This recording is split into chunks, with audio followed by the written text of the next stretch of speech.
حضرت سیدنا یزید بن میسرہ رحمت اللہ تعالی علیہ فرماتے ہیں، ہم سے پہلی امتوں میں ایک شخص تھا جس نے بہت زیادہ مال جمع کیا ہوا تھا۔ اس کی اولاد بھی کافی تھی، طرح طرح کی نعمتیں اسے میسر تھیں۔ کثیر مال ہونے کے باوجود وہ انتہائی کنجوس تھا، اللہ پاک کی راہ میں کچھ بھی خرچ نہ کرتا، ہر وقت اسی کوشش میں رہتا کہ کسی طرح میری دولت میں اضافہ ہو جائے۔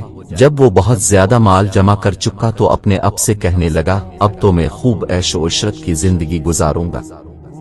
چنانچہ وہ اپنے اہل و عیال کے ساتھ خوب عیش و عشرت سے رہنے لگا۔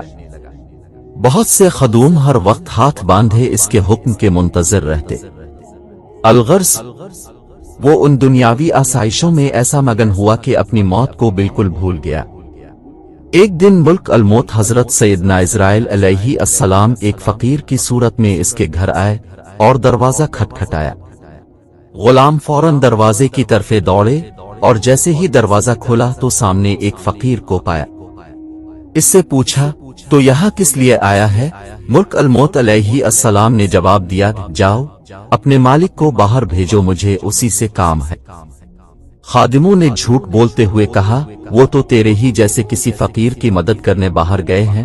حضرت سیدنا ملک الموت علیہ السلام یہ سن کر وہاں سے چلے گئے۔ کچھ دیر بعد دوبارہ آئے اور دروازہ کھٹکھٹایا۔ غلام باہر آئے تو ان سے کہا، جاؤ اور اپنے آقا سے کہو میں ملک الموت علیہ السلام ہوں۔ جب اس مالدار شخص نے یہ بات سنی تو بہت خوف زدہ ہوا اور اپنے غلاموں سے کہا، جاؤ اور ان سے بہت نرمی سے گفتگو کرو۔ خدام باہر آئے اور حضرت سیدنا ملک الموت علیہ السلام سے کہنے لگے، اب ہمارے آقا کے بدلے کسی اور کی روح قبض کر لیں اور اسے چھوڑ دیں، اللہ پاک اب کو برکتیں عطا فرمائے۔ حضرت سیدنا ملک الموت علیہ السلام نے فرمایا، ایسا ہرگز نہیں ہو سکتا۔ پھر ملک الموت علیہ السلام اندر تشریف لے گئے اور اس مالدار شخص سے کہا، تجھے جو وصیت کرنی ہے کر لے، میں تیری روح قبض کیے بغیر یہاں سے نہیں جاؤں گا۔ یہ سن کر سب گھر والے چیخ اٹھے اور رونا دھونا شروع کر دیا۔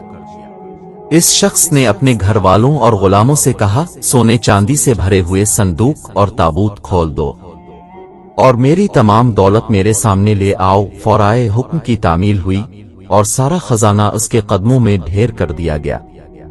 وہ شخص سونے چاندی کے ڈھیر کے پاس آیا اور کہنے لگا، اے ذلیل و بدترین مال، تجھ پر لعنت ہو، تو نے ہی مجھے پروردگار عز و جل کے ذکر سے غافل رکھا، تو نے ہی مجھے آخرت کی تیاری سے روکے رکھا۔